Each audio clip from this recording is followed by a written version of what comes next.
Keep fooling myself when I know you love someone else. Only the fool breaks his own heart. Yes, yes, yes. You know how it is. You know who it is. You know how it is, and you know who it is. It's your boy. It's Raphie with late lunch. What is it? What's it called? What's it called? Let me go over to YouTube. It's late lunch with Raphie. Late lunch with Raphie. Why is it late lunch with Raphie? It's because I got a little bit of time. I've had lunch now. Put my late lunch in the oven. And yeah, I got a little bit of time. While my lunch is cooking. Got it on a low heat in the oven. Yes, yes, yes. I see people populating the area, causing mass hysteria in your area. So you know how Raphie does it. When I got a little bit of time, I like to utilize that time. Let me go back into StreamYards over here. So yeah, we did a live last night. Anybody who hasn't checked out the live last night, go and check that out. Go and check it out. But there was a mistake. Hold on. Where's the music? Hold on. Let's make this thing official. Okay, sounds better already. Okay, so I did a late lunch. No, I did a live last night. But calamity, when calamity strikes, changed up the program a little bit. Late lunch with Raphie. I just notified that I'm live, so it's real. I'm live. Changed up the program a little bit, and what a calamity. Didn't look at my topic sheet properly, didn't cross out the topics I had already covered, and as a result, 2 main topics that I intended to talk about, I forgot to talk about because I crossed nothing out. You see, when you change up the program, when you change up the methodology, when you change up your style, accidents can happen, mishaps. Slight mishaps. And so as a consequence, I didn't feel comfortable with that. So I had to come back on. I had to come back with late lunch with Raphie while my lunch is in the oven to correct that. And cover a couple of topics that I forgot to cover last night. Okay, so without much further ado, let me get into it. Let me just bring up the stream on my pad. Okay, there it is. Volume down. Okay, I see it. Where are we? Okay, so without much further ado, let's warm into the first topic. Well, the topics today.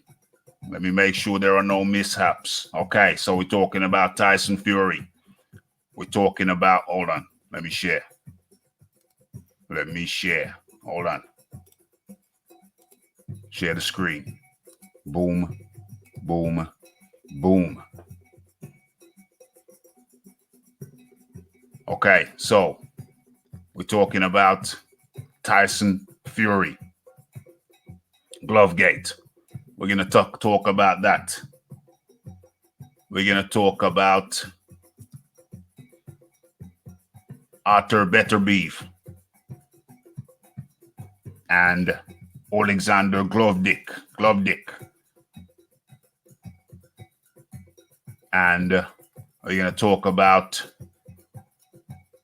Anthony Joshua, allegedly set to earn more than double his net worth. No, double is what. Anyway, we're gonna talk. We're gonna chop up those 3 topics. Those are 3 topics on the agenda. Where else? Where else are we? No, we're not gonna do that. Where else are we? Boom, boom. Okay, stop sharing. But first of all, we're gonna welcome in. We're gonna do a little roll call. We are going to welcome, for those who have just joined, I see the numbers have just have moved up. We're talking about Tyson Fury and Glovegate. We're talking about Anthony Joshua, the $75 million, allegedly. And, of course, we're going to have to touch on Arthur Beterbiev and Alexander Glovedick. I got my pen this time.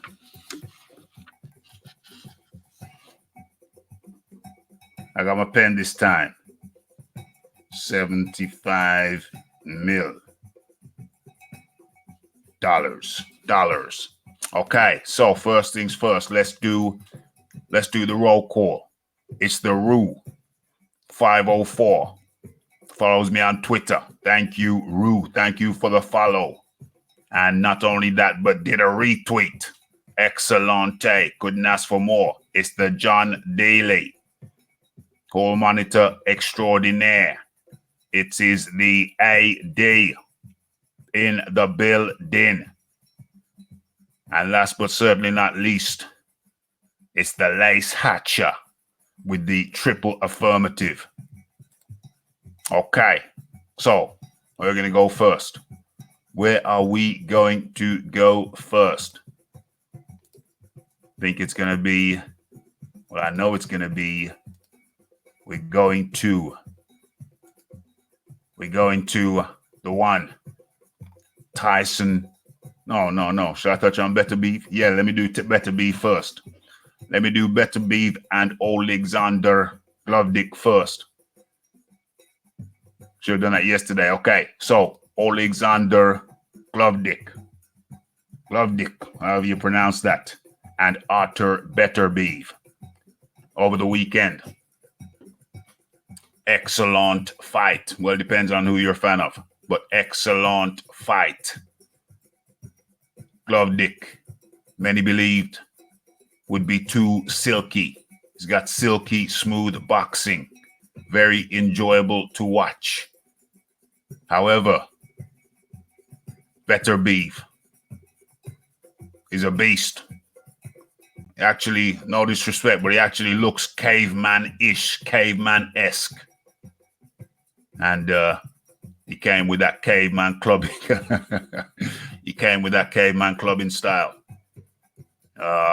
Glovedick, no matter how silky smooth he was. And we are joined by the John Deely.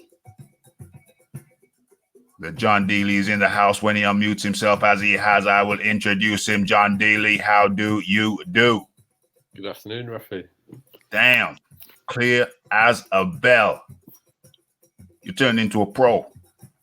I'm not sure about that. Turned into a pro, clear as a bell. Studio quality. How do you do, John Deely? How's it going today? Yeah, it's good. Yeah. Yesterday, last night, should I say, the format changed a little bit because we had somebody join us on the panel who was actually at the Ritson versus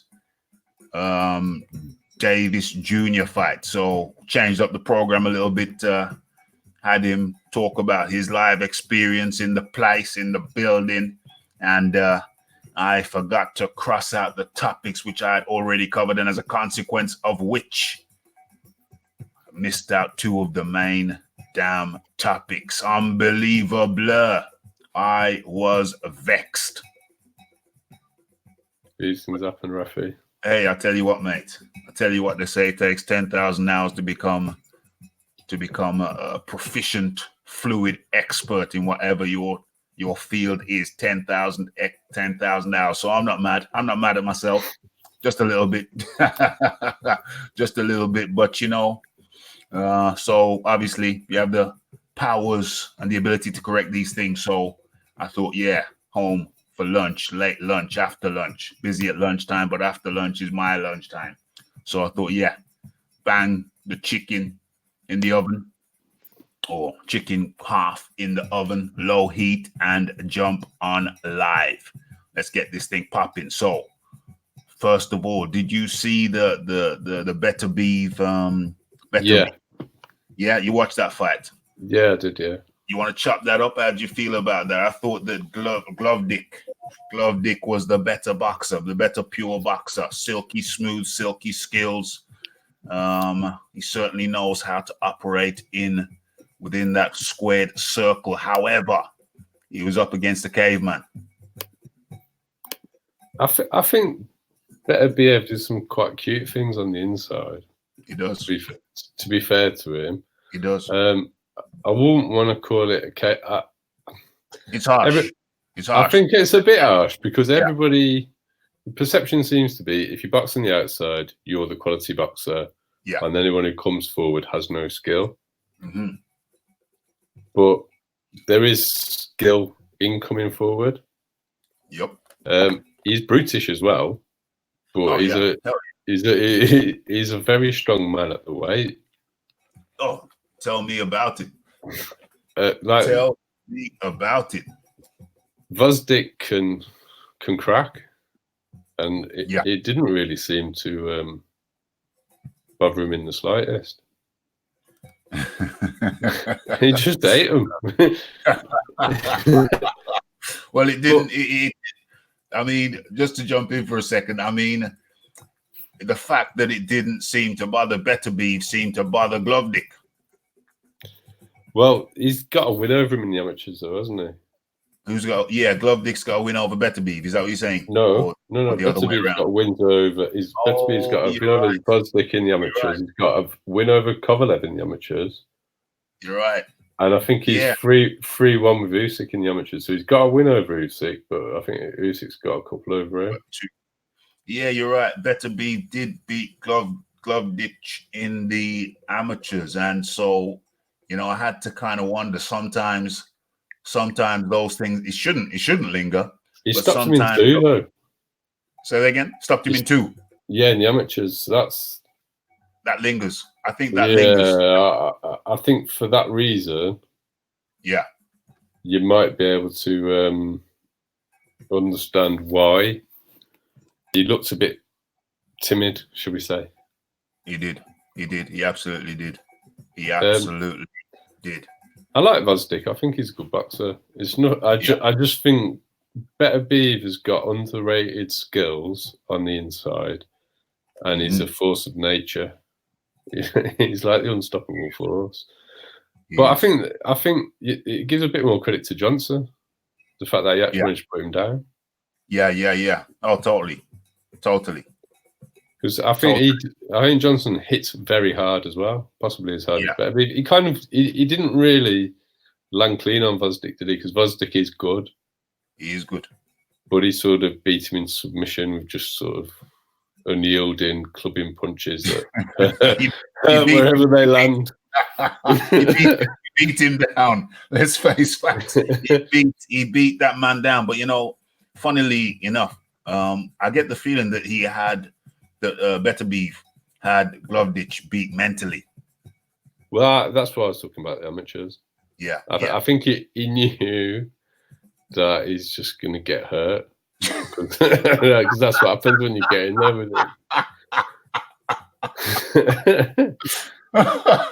It's got to be a very uncomfortable feeling when you go in the ring with someone who's hurt you before. And that's why I don't like this talk about him quitting from Kellerman. Oh yeah. Kellerman quitting. Has he actually recanted now that's ridiculous? I didn't actually know that he'd said that because to be honest with you, I watched the fight on silence because I was multitasking, so I didn't actually have the commentary on, so I watched it on silence. I watched it with Eastern European commentary, which sounded, not that I can understand the word they're saying, but I could hear that they were sort of a bit more excited when Glovdic did anything than Better Beavs. So I think it was a pro-Ukrainian one, but I like to, if I'm catching up on a fight, I like to have no commentary because you don't get drawn into anything then, do you? Yeah, exactly. So, you know, I missed out on the commentary because I tend to watch these, well, 50% of the time I watch these things, these fights on mute because something else is going on in the household. But yeah, Better Beef, to my mind, had Glovdic. I'm going to use the word shook. I'm going to use the word shook, and I don't mean it in a disparaging manner. I just mean it in terms of my perception. In terms of my perception, even when Glovdic was doing his good work, he seemed to have a level of timidity about him, like he was worried. He had the air of a worried man, according to my perception. I think that's a common theme. I think it's true. It's something I saw, and I think other people have seen it. Yeah. I actually had Better Beer before the fight. Most people were going with Glovdic just because he's got the reach, he's got the height. They thought he'd box him from the outside. And obviously he's shown that he can bang as well. But I think I just had Better Beer partly because it's 50-50. And I thought I'd prefer the way the fight would go if he won. But I also think he's got underrated skills that everyone was ignoring. Yes, I mean, I must be honest. I thought Glovdic with his silky smooth boxing. I do actually love to see. I love his boxing style. I love to see him boxing. But Better Beef proved himself to be well, I'll call him the skillful caveman. Well, it's fair because I mean he's a brutal man. He's a scary guy. Brutal. Carry on. And if you're gonna say Glovdic was shook, then I'm gonna say he was brave because if you can't be brave without being afraid. If that makes sense. Yeah. If you don't have any fear, then what are you being brave about? Yeah. You're confident, then, aren't you? There's a different thing altogether. So I'll give him credit for stepping in somewhere where I don't think many other people can be very keen to go. Yeah. I absolutely have to agree with that. I mean, I do believe he was somewhat shook. But that doesn't really take anything away from him because you can win shook. Fear is what gets the adrenaline spiked. So you need an element of fear to perform well in an exam, in anything. Well, not in anything. I mean, if you're a mechanic working on a car, I mean, hopefully your mechanic's not scared. But I mean, physical endeavors. If he's late for me, it should be.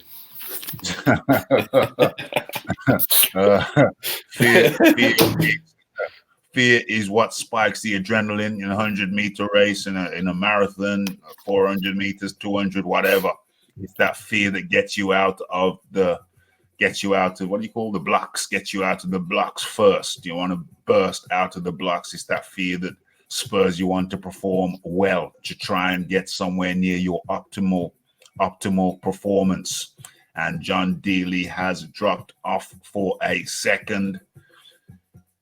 That's no bother. I'm sure he'll be back.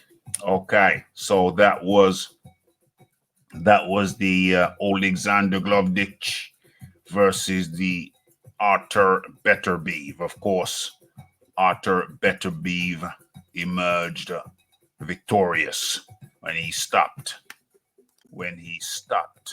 Glovdic. John Daly is back with us. John Daly? You gave me that commentator's curse then. I was a professional referee. then you went and dropped yourself off. Okay, so that is so what's next for Better Beef? Hasn't he got a mando? Mandatory. Has he got a mandatory? Yeah, I think they're talking about Bivol taking care of his mando. Oh yeah. Vitabev doing his. Yeah. And then a unification fight, which, I mean, if they do that, I'll be very pleased. Wow. If that happens, I would love that. I would love that because Bivol, when did Bivol fight? Wasn't it last weekend? Yeah. I think Bivol fought last weekend. Yeah. He was on the undercard of Usyk, wasn't he? Yeah, that's right. Yeah, he was on the undercard. Bivol, I have to say, I hope I don't offend anyone, but Bivol, oh my gosh, he just seems so flat.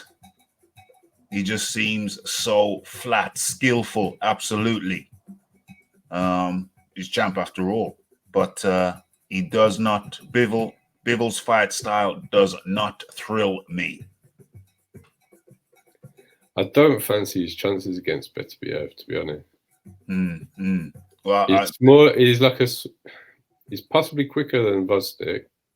Yeah, but he's going to fight the same way, and I don't think he hits as hard as Vosdik. No, neither do I. So it's whether the speed can do it for him. But that's what Aram's talking about. Eddie Hearn said Bivol can go across to ESPN. So what did you just say? Bivol can. Hearn has said he's happy to make the fight, however they need to do it. Yeah. That's right. Hearn is happy for Better Beef to cross the road. Bivol to cross the road, yeah. Bivol to cross the road to Better Beef. Yeah. But he's going to fight his Mando in Korea because he's part Korean. He is part Korean. So is Triple G, isn't he? Yeah, Triple G. Is Triple G? I thought Triple G was He's also part Korean. Triple G is part Korean. So he's born in Kazakhstan. Yeah. Bivol was born in Russia. Yeah. But they've both got Korean heritage. I think it's some sort of communist link. Wow. I think I'm guessing, but I'm assuming they're both North Korean. Right. Yeah. And North Koreans could get work in Russia because it's communist country. Yeah, indeed. So yeah, I mean, I personally, I have to put my impartiality to one side for a second, and I have to say I hope Better Beef wins. If it comes down to Kovalev, I mean not Kovalev, what's that guy? Bivol versus Better Beef. Let me rephrase it. I'll be putting down a small wager down on Better Beef. To me, he is the more dynamic fighter in terms of capturing my interest. You know, Bivol for me, just a bit too flat to excite me. He doesn't excite me. Bivol doesn't excite me. The only light heavy that I thought could maybe do Better BF, but I think it's too late now, is Kovalev at his best. Yeah. But Better BF's got a win over Kovalev in the amateurs as well. Yeah.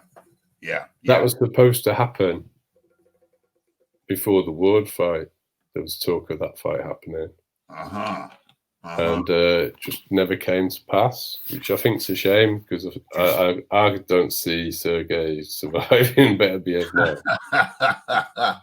Well, it's unlikely that it's going to happen now because even if Kovalev beats Canelo, which I don't think is going to happen, but I've got that as a 50-50. Yeah, I've got it as a 51 in favor of Canelo. But even if Kovalev beat Canelo, I don't see him going back for a Better Beef. What say you? No, well, I wouldn't rule it out because no. Kovalev doesn't seem to shirk challenges. Okay. He got back in there with Alvarez after getting hurt badly. Yeah. So I don't think you can question his bravery. You can't question his bravery. But if it was for all the titles, yeah, then possibly I could see him fighting the winner of Bivol and Better BF. Well, put it that way. Well, if that's the case, then I hope Kovalev wins Canelo. Yeah, but then that's only going to happen if Kovalev knocks out Canelo, isn't it? But I think Kovalev could do that. Okay. Well, then that makes me excited. That makes me excited in that case because I know I don't expect Canelo to be going after Better Beef afterwards. No chance. What about Bivol? I think he'd go for Bivol. I think he'd fight Bivol, but then there's all this talk about Bivol dropping down in weight. I wouldn't be surprised to see Beterbiev beat Bivol and see Bivol go down to 168. Okay, well that would be good. I'd like that. But if he can't beat Beterbiev, what's he gonna do with Mundo? Because I'd actually like to see Callum Smith go up in weight and fight Beterbiev. That would be a bum. That fight would just it'd be 2 pounds on fire. It wouldn't. That would be mad. That would be absolutely. That would be a mad fight. That would be a mad fight. Bloody hell. That would be something else. I mean, he'd need a few fights at the heavyweight just to see if he has it going. Yeah. But it's only. I mean, he's so massive. I think his power would carry. I think so. He does seem to be. I mean, he's skin and bone. He's 6'3". I know he's skin and bone when he fights at super middle. So I could easily see his power going up, not down. Yes, definitely. I think he weight drains himself to be at that weight. I don't want to say he does because some people are just naturally light and some people are naturally denser for whatever reason. Yeah. So he could just be peculiar, a light guy, even though he's very big. Genetically predisposed to that weight, potentially. But I don't see him losing power going up 7. Neither do I. No, I think gaining. If it's done right, if he does it correctly, then anyway, light heavyweight's looking pretty good at the moment. Light heavyweight has come alive. It has come alive. Not bad in the UK. Some good UK light heavies on the fringes. I still Buatsi, Johnson, Yard. Yeah, and absolutely. And I still want to see Smith stay down for a while. I still want to see him in some big fights at super middle before he goes up. I hope that can happen. But definitely interesting times in super middle and light heavy. Okay. So that brings us over to a very controversial topic. It's got some people.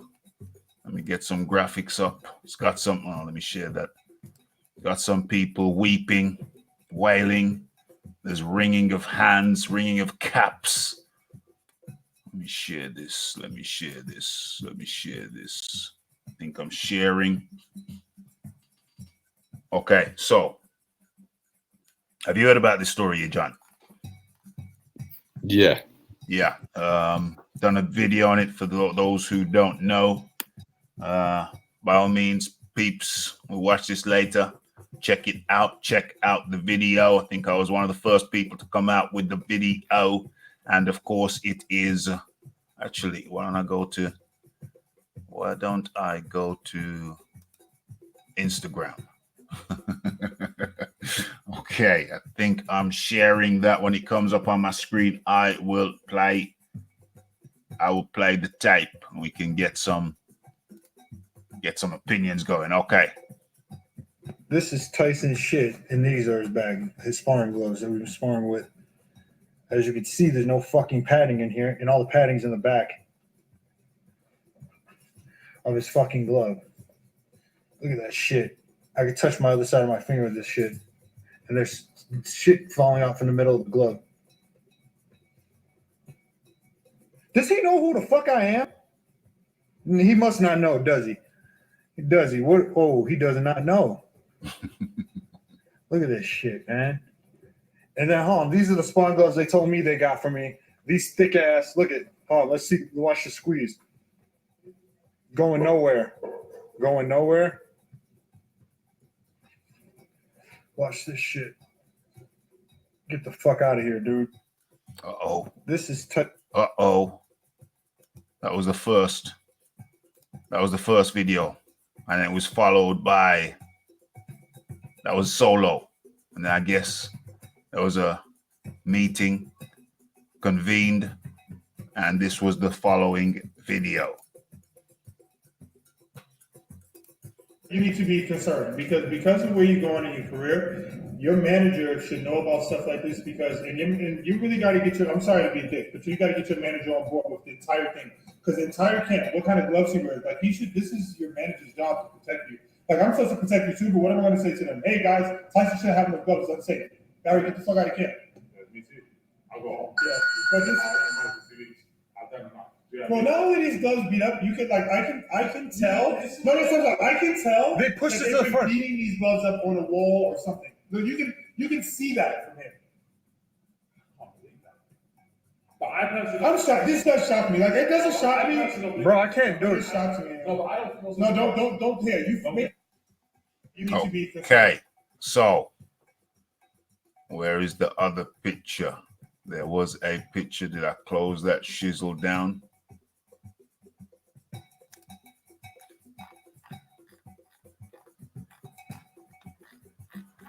Yeah, I closed that shizzle down. There is a famous picture.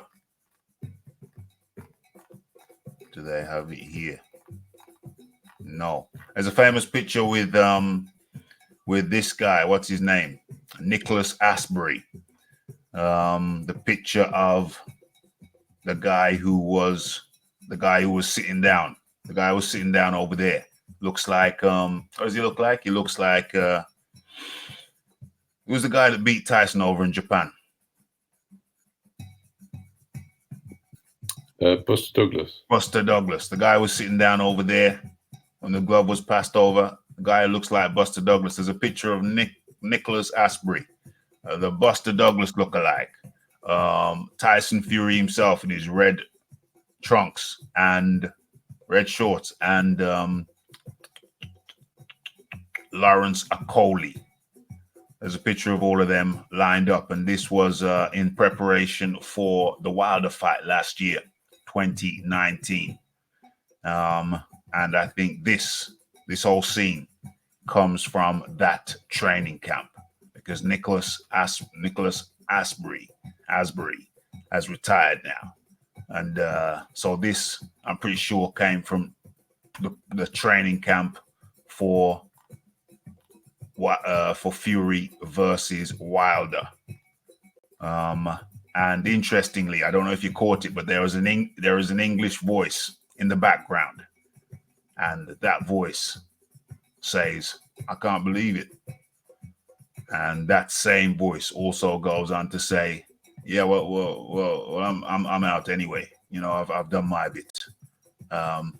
English accent again, and I believe that to be Lawrence Akoli. So Lawrence Akoli, can't prove it, but Lawrence Akoli was the only other Englishman other than Tyson Fury in that picture. And yeah, he was the English voice. I'm saying that English voice was the voice of Lawrence Akoli. So Lawrence Akoli, looking for that damn picture. I think everybody knows it though. Lawrence Akoli was in the building, and he was the English voice. What say you, John D. Lee? Well, the most sort of consistent thing that I've seen is the Everlast Power Lock gloves, aren't they? Yeah. And they're known to have a fault where the padding disintegrates. Okay. So that seems to be something that is consistently agreed with. Yeah. I've heard it from several sources that that's the case with those gloves. Yeah. I think it would be ridiculous for a fighter going into a fight with a multi-million-pound purse to risk hand injury in sparring on purpose. I just don't see what if Tyson broke his hand? Yeah. You've lost £4 million. What? Because you want to beat up a nobody in sparring? So I can believe that the padding was sharp. Yeah. And I think that's poor management on their behalf, because the gloves are known for that to be the case. Right. I mean, I don't want to say 100% is, there hasn't been any foul play, but yeah, it's not logical. I mean, and I'm not the biggest Tyson fan. No. I know that. But I don't understand why someone would risk £4 million potentially damaging their hand. Yeah. And making it harder for them to get a victory in the biggest fight he'd had since Klitschko. To hurt these sparring partners. Yeah, exactly. I mean, what's in it for Tyson? Yeah. Well, I have my own theory about this whole thing. So some people have come out angry. Some Fury fans have come out angry. No, it's a setup. It's not true. It's this. It's that. It's no. But I think that what they've done is they've overlooked logic. They have failed to look at the thing logically. Okay, so Tyson Fury. They're saying it's not Tyson's gloves. How do you know it's Tyson's glove? It's not Tyson's gloves. But you've got a bunch of people, a bunch of sparring partners in there who are shocked and surprised that the gloves are in the state they are. So, yeah, I don't think there's much doubt that those are Tyson Fury's gloves. I don't think there's much doubt that, to my mind, that is Tyson Fury's basket. Okay, so moving on from that. The logical thing is that Tyson Fury's been wearing those gloves for some time. Fireman in the building. Donovan Williams in the building. AD. Georgie Porgy. Bat-ish crazy. Rue 504. Okay, so the logical thing is that Tyson Fury's been wearing those gloves for some time. And over a period of time, the stuffing has got knocked out of the glove. See, it's just basic. To me, it's just basic logic. Stuffing's got knocked out of the glove. He needs to change his gloves to some with stuffing in. Somebody needs to get those gloves, lob them in the bin, and replace them with some gloves with stuffing in. Same type of glove. And then all is good. But there's been a lot of weeping, wailing, gnashing of teeth that no, it's not Tyson's glove. Why wouldn't it be Tyson's glove?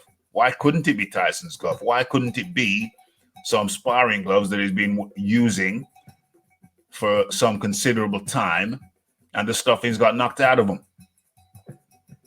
That's more logical than somebody planting some gloves. Where did they get those gloves from? It's the same gloves that they've been issued to use.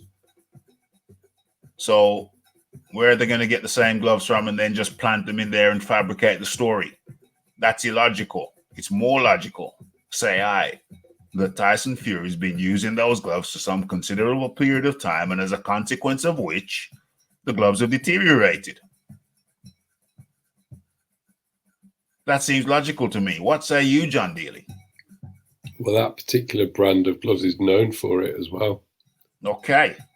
If they were going to do this as a fabrication, why wait till now?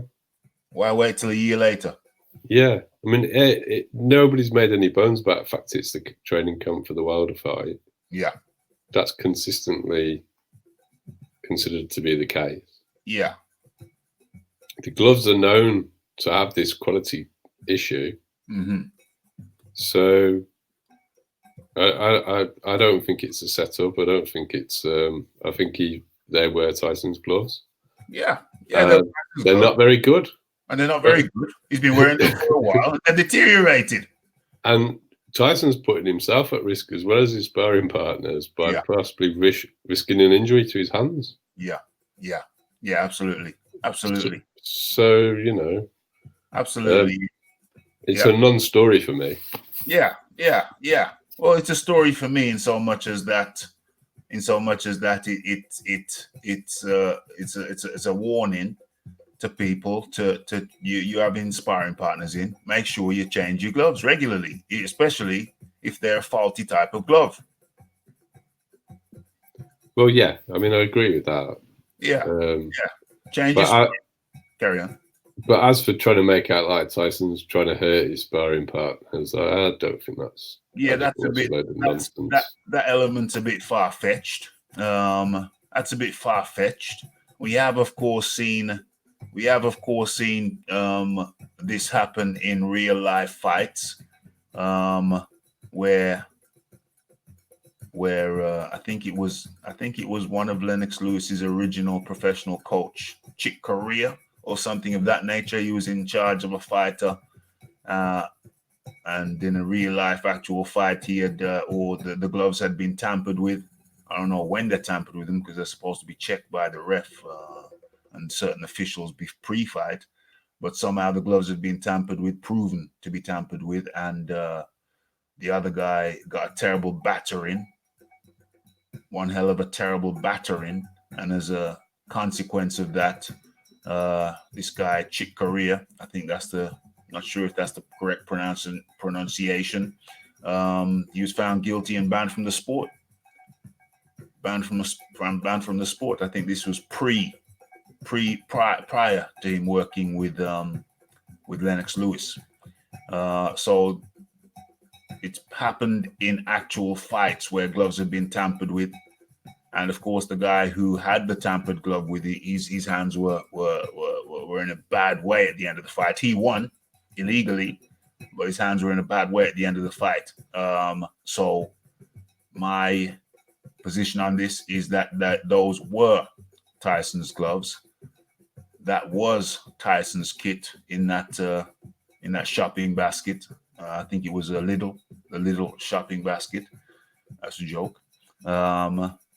And yeah, his gloves were faulty, not up to standard. So the message going forward is that the gloves need to be checked. Check the gloves. Make sure that they're up to standard, up to par, suitable, or rather, to use a legal term, fit for purpose.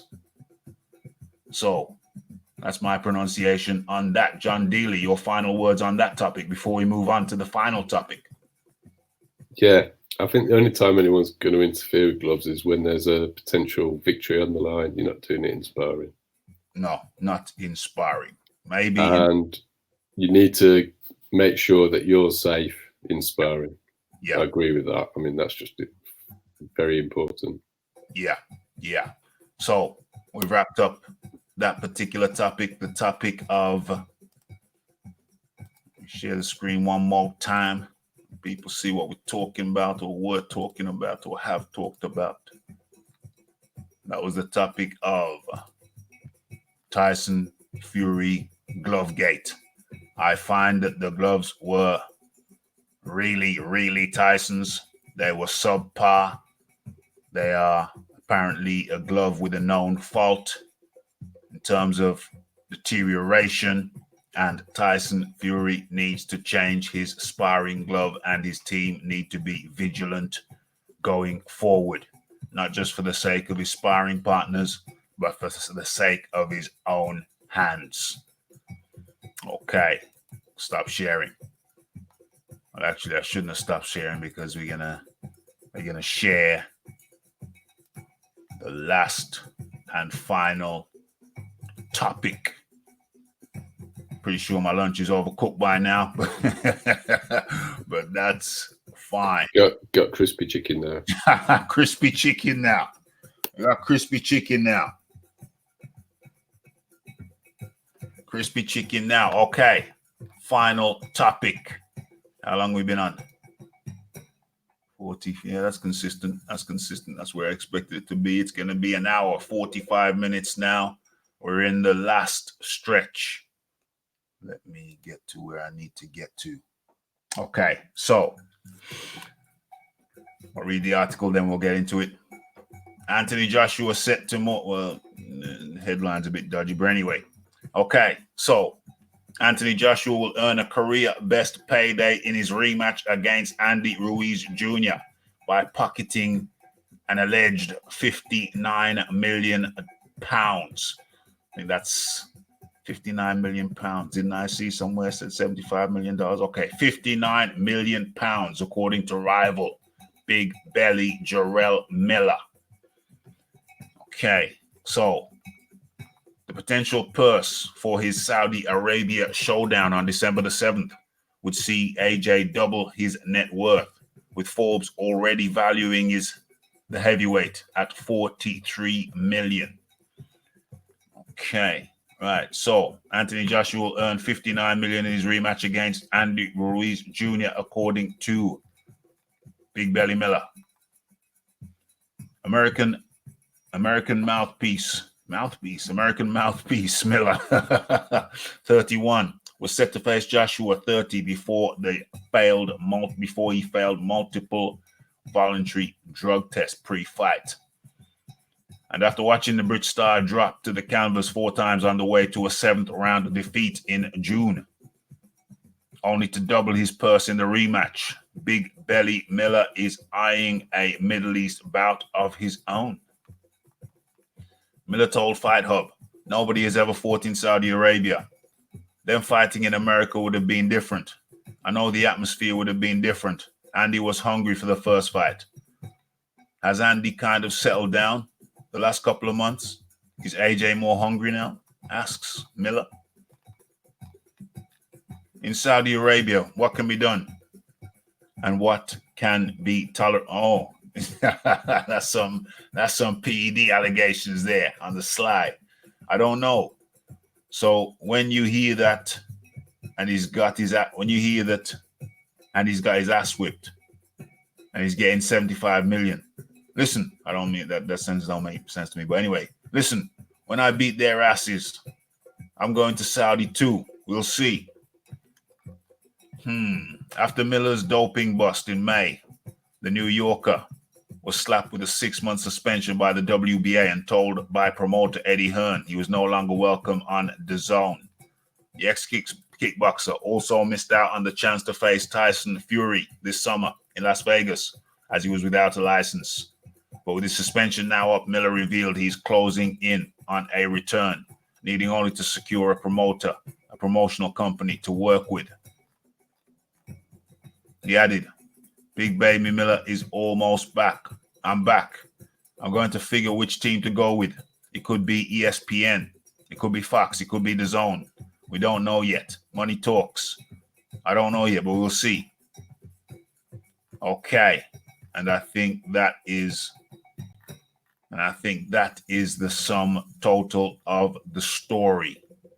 So this 59 million pounds, John Dealey, allegedly, for Anthony Joshua in Saudi Arabia. What are your instincts on that one? Question the source. Yeah. How on earth did Jarrell Miller know what AJ is getting paid? Yeah. I can think of a reason why he might be talking about it. Okay. Because he hasn't got a fight and he wants to keep his name out there. Where could he have acquired such information? No, I don't think he can. I mean, I've been trying to find it in the public domain. Yeah. From a different source while you've been talking. The site fee Hearn is supposed to have secured is supposed to be $40 million. Right. There's TV money. Yeah. On top of that. But some of that's pay-per-view money from Sky, which will probably do well, but it's a projection. DAZN have got it, but I don't think they'll be putting in the lion's share for this one. No. Because it's not a very good time for them. No. And they've been quite open. They didn't want it in Saudi. Yeah. But at the same time, a site fee like that, I would have thought AJ could at least get 15 million of that plus lion's share of the pay-per-view from Sky. That sounds more like 25, 30 million to me. Yeah. 25, 30 was in line with what was the previous projections. I mean, maybe there's a few more add-ons that I don't know about, but I don't see how I know anything about it, and I don't see how Jarrell Miller knows anything about it. Yeah. My pronouncements on it is that industry guys could have some insider information, industry information. He's closer to the source than us. So insider information is a real thing. But the question is Jarrell Miller really an insider as such? Don't get me wrong. I think it's going to be a whopping payday. I do remember reading some quotes that Joshua was going to double what he made for the first fight. How credible those sources were remain to be seen. But I will say this. I think Eddie Hearn was quick to capitulate to Andy Ruiz and say, yeah, okay, we're going to Saudi because Andy Ruiz don't want to fight in the UK. So we're going to Saudi. I thought it was Eddie Hearn was suspiciously quick to capitulate. And we know contractually he didn't have to capitulate, because when Ruiz kicked up a fuss about Saudi, all of a sudden it was a lawsuit. Eddie filed a lawsuit against Ruiz within days of him. Well, I think it was a week or so, with him kicking up a fuss about that he's not going to go to Saudi. Within a couple of weeks, boom, slapped a lawsuit on him. Within a couple of days, boom, Andy Ruiz agreed to fight. Now, it is my hypothesis, it is my suggestion that Eddie Hearn could equally have slapped a lawsuit on Andy Ruiz when he refused to fight in Cardiff, but he did not. So I think that Eddie Hearn, it is my hypothesis that Eddie Hearn had the offer from Saudi and it was more financially attractive than Cardiff, probably substantially so, hypothetically. And all of a sudden it was boom, you're going to Saudi, here's the lawsuit, sign up or you're going to court. And so I do think it is a very attractive offer for Anthony Joshua, Matchroom. But that exact figure of 50, how did it say? 59 million. I don't know. Will it be substantially more than he earned for the first fight? I would imagine so. What say you? Final words on this topic, John D. Lee. I definitely think Eddie got paid a lot of money for taking it to Saudi because it's the only reason for going. Yeah. I think AJ will get the lion's share of that. Yeah. But to be really honest, I don't care how much fighters get paid. Yeah. Indeed. The only time we should really question it is when fighters are asking for more than they've ever been paid as a way of making it look like they want fights they don't really want. Dave Allen at the moment. They're all at it. Don't get me started on Dave Allen. I heard it. I heard your thoughts on that. Yeah, Dave Allen agreed to that fight. Dave Allen said he wanted that fight so he could get some free tickets. I definitely don't want to see Dubois permanently damaged anyway. And then when Frank Warren eventually agreed to Dave Allen's asking price, Dave Allen did a Wilder and said the price just went up. Did he get the tickets though? He didn't get the tickets. He didn't get the tickets. Maybe if Frank's got any good fight cards coming up, I might offer my services then. Yeah, I might say, yeah, you're this Dubois guy. I heard he's good. But he couldn't lace my gloves. He couldn't my jock strap. Here's my figure. Shades of Ali. Okay, so we're on 54 minutes. It's been a late lunch. My chicken is now turned into crispy chicken. John Deely has been kind enough to take time out of his day. I had to do this. Those topics which I left out of Boxing Talk with Raphie last night. I think that was 57. No, it was 58. Pretty sure it was 58. I was uncomfortable with that. They say you need 10,000 hours doing something to become a seasoned pro. I'm not at the 10,000 hours yet, but I am getting there. Had to correct it, had to come up with the amendment, had to come up with the missing topics. And hence why you have late Boxing Talk with Raphie. It's been good of you guys to come on, support the thing, enjoy your day, enhance your day with some Boxing Talk with Raphie. You know how we do over here. Final words from John D. Lee before we sign off. Yes, it's been a good cheeky little episode. Cheeky little one, cheeky quick one. I've fact checked you. It was 58. Oh, 58. Oh, see, Raphie's not at 10,000 hours yet, but he's getting there. Coming. It's coming. It's coming. Coming. It's coming.